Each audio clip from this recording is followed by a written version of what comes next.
అలా శ్వాస అనేది సమస్యలని రానియకుండా చేస్తుంది. సమస్య పుట్టడానికి ఒక కారణం ఉంటుంది, సమస్య తయారవడానికి ఒక కారణం ఉంటుంది. అది సమస్యగా మన దగ్గరకు వచ్చి మనల్ని ఇబ్బంది పెట్టడానికి కూడా కారణాలు ఉంటాయి. అర్థమైందండి? సో కారణం లేకుండా ఏ సమస్య ఎవరి దగ్గరికి రాదు. ఎందుకంటే సృష్టిలో సమస్యలు లేవు. సమస్యల్ని మనమే క్రియేట్ చేసుకుంటాం, సమస్యల్ని మనమే చక్కగా డెవలప్ చేసుకుంటాం. తీరా డెవలప్ అయిన వచ్చే సమస్యల్ని మనం అమ్మ నాకు సమస్యలు వచ్చినాయి, ఇప్పుడు నేను ఎక్కడికి పోవాలి, అక్కడికి పోవాలా, ఆ జ్యోతిష్యుడి దగ్గరికి పోవాలా, ఏడు దగ్గరికి పోవాలా, లేకపోతే మన దగ్గర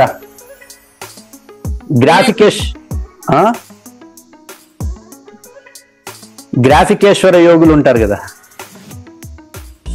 ఉంటారా ఉండరా? చాలా మంది ఉంటారు. గ్రాఫికేశ్వర యోగులు అంటే ఏంటో తెలుసా? వెనకాల గ్రాఫిక్స్ పెట్టుకొని ఉంటారు. ఇట్లా పెట్టగానే కాంతులు ఇట్లా వచ్చేటట్టు, అంతరిక్షంలో ఆయన కూర్చున్నట్టు, అయినా గ్రాఫిక్స్ అనమాట. నిజాలుగా ఒకటైతే చెప్తాం, చిద్గురు గీత అనేటటువంటి వ్యవస్థ మిమ్మల్ని మీరు రక్షించుకునేలా తయారు చేస్తుంది, మిమ్మల్ని మీరు హ్యాపీగా ఉండేలా చేయడానికే. అర్థమైందండి? అంతేగాని నేను రక్షిస్తా, నేను కాపాడుతా అనేటటువంటి నా మీద ఆధారపడే వ్యవస్థని తయారు చేసే ఉద్దేశాలు లేవు. సో ఇప్పుడు మిమ్మల్ని రక్షించేది ఎవరు? శ్వాసే. మిమ్మల్ని మీరే. అర్థమైందండి? నన్ను నేను రక్షించుకోవాలా, మిమ్మల్ని మీరు రక్షించుకోవాలా. సో ఈ శ్వాసతో మనకి 2 అంశాలు కలుగుతున్నాయి అనేది మా రీసెర్చ్లో తేలింది. ఎన్ని అంశాలు కలుగుతున్నాయి? 2 అంశాలు. 2 అంశాలండి శ్వాసతో కలిగేది, అంతే. అవేంటంటే, ఒకటి ఆకర్షణ. చెప్పండి. ఆకర్షణ.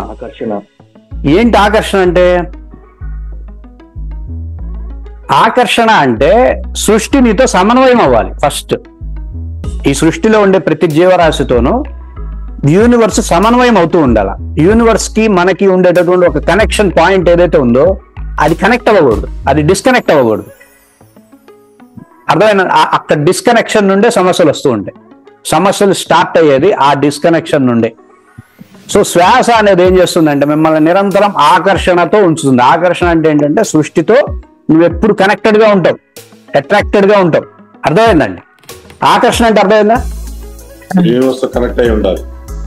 అది శ్వాసతోనే మనం సిద్ధించుకోగలం ఆకర్షణని. చెప్పండి. శ్వాసతోనే ఆకర్షణని సిద్ధించుకోగలం.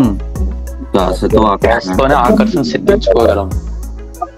ఏ గురువు నీకు ఆకర్షణ ఇవ్వడు, ఏ దైవము నీకు ఆకర్షణ ఇవ్వడు. సృష్టిలో ఏ పదార్థము లేదు నీకు ఆకర్షణ ఇచ్చేది. అనవసరపు ఏ ప్రయాసాలు తప్ప, తలకాయ నొప్పులు తప్ప ఇంకోటి కాదు. రెండవది, కాస్మిక్ ఎనర్జీని పుట్టిస్తుంది నీ శ్వాస.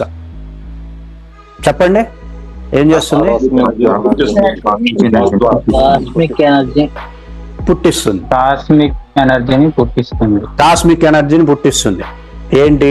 మన శ్వాస, మనం తీసుకునే శ్వాసే మీ కాస్మిక్ ఎనర్జీని పుట్టిస్తుంది. ఈ 2 అంశాలు జరుగుతాయి. నాకు సృష్టితో సమన్వయం ఉంది కానీ నేను ఏమనుకున్నా అది జరగట్లా, నాకేం కావాలో అది అవ్వట్లా అంటాం కదా. అలా కానీకుండా ఈ విశ్వశక్తి చేస్తుంది. మీరు పుట్టించేటటువంటి విశ్వశక్తి మీరు అనుకున్నవి జరిగేలాగా, మీకు కావాల్సింది మీ దగ్గరకు వచ్చేలాగా, మీరు ఏదైతే సంకల్పం చేస్తారో అది భౌతికంగా మారేలాగా తయారు చేసేది, ప్రోత్సహించేది విశ్వశక్తి. సో ఈ 2 కావాలి నీకు అంటే నీ శ్వాసను నువ్వు పట్టుకోవాలి.